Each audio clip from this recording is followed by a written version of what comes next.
नमस्कार मित्रों, मैं परेश आप सभी का आपके प्यारे चैनल युवा भारत में स्वागत करता हूँ। दीपावली का महापर्व चल रहा है और हम आज हमारे गांव नांदगांव नासिक में मौजूद है हमारे परिवार के साथ दीपावली मनाने के लिए। आप सभी भारतवासियों को दीपावली की ढेरों शुभकामनाएं। पूरे भारत में दीपावली का ये महापर्व 6 दिन या 5 दिन मनाया जाता है। अगर हम महाराष्ट्र की बात की जाए तो यहाँ पर 6 दिनों का ये महापर्व होता है और बाकी भारत में अगर हम देखा जाए तो ये 5 दिनों का पर्व मनाया जाता है। महाराष्ट्र में आश्विन कृष्ण द्वादशी मतलब गोवत्स द्वादशी जिसे वसुवारस भी कहते हैं, उस दिन से दीपावली आरंभ होती है और बाकी पूरे इंडिया में धनतेरस धनत्रयोदशी मतलब आश्विन कृष्ण त्रयोदशी से दीपावली की शुरुआत होती है। दीपावली तो हम सब मनाते हैं, परंतु ये मनाने के पीछे जो सनातन धर्म का एक कारण मीमांसा है, वो क्यों है, ये जानने की कोशिश आज हम करेंगे। गोवत्स द्वादशी मतलब वसुबारस के दिन पूरे महाराष्ट्र में गौ माता जो समुद्र मंथन में से प्रकट हुई कामधेनु, जिसके 5 कामधेनु प्रकट हुई थी, उसमें से जो नंदा नामक कामधेनु है उसके प्रति ये त्यौहार जो है वसुबारस समर्पित है। उनकी और उनके बेटे मतलब एक जो गोरा है जिसको हम बोलते हैं कि एक बैल स्वरूप उनका पुत्र, उसकी और गोमाता की पूजा की जाती है। उनके प्रति कृतज्ञता व्यक्त की जाती है कि उनके दूध से और उनके हर मतलब जैसे गोमूत्र है जिसकी आयुर्वेद में बहुत बड़ी उपयोगिता है, तो इन सभी चीज़ों से जो गो हमें पोषित करती है उसके लिए गो माता को हम कृतज्ञता व्यक्त करते हुए उनको वो दिन समर्पित करते हैं, जिसे हम गोवत्स द्वादशी या वसुबारस कहते हैं। उसके बाद दिन आता है धनतेरस का। धनत्रयोदशी मतलब आश्विन कृष्ण त्रयोदशी।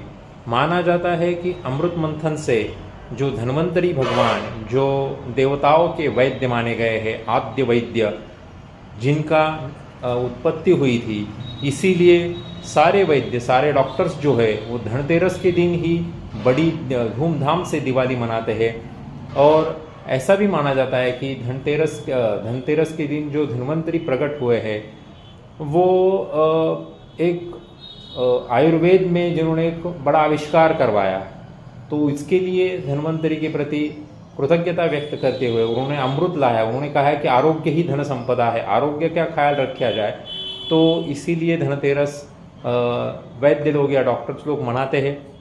धनतेरस के दिन यमदीप दान भी किया जाता है। यमदीप दान का मतलब है कि एक ऐसी कहावत है कि हेमा नामक जो राजा थे, उनके जो पुत्र थे, उनको मृत्यु का भय था, मतलब जाना जाता है कि धनतेरस के दिन ही उनकी मृत्यु आने वाली थी।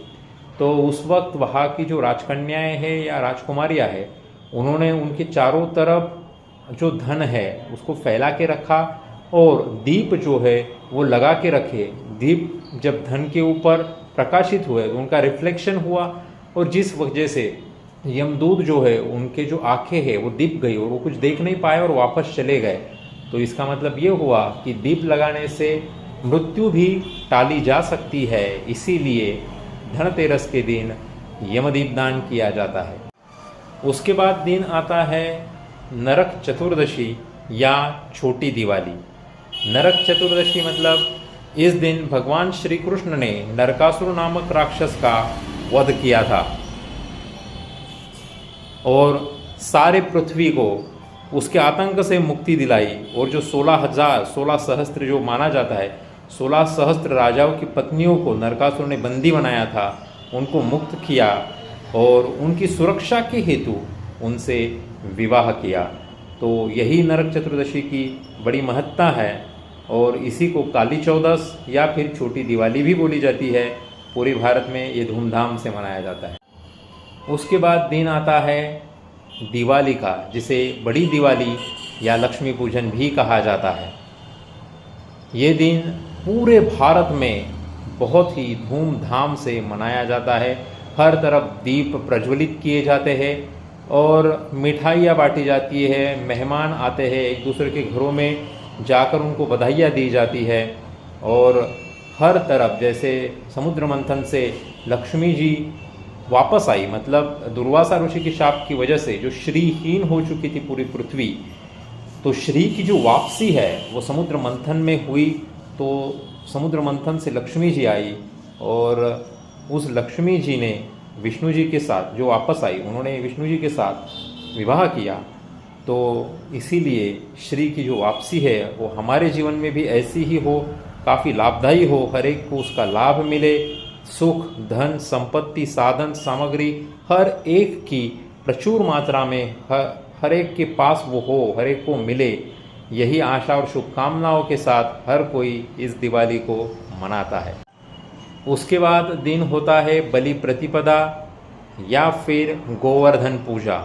उत्तर भारत में दिवाली के दूसरे दिन गोवर्धन पूजा की जाती है। जो भगवान श्री कृष्ण ने इंद्र पूजा बंद करके गोवर्धन पर्वत की पूजा शुरू की थी, वो गोवर्धन पूजा दिवाली के दूसरे दिन उत्तर भारत में मनाई जाती है। उस दिन गौ की पूजा करके और पर्वत की भी पूजा की जाती है।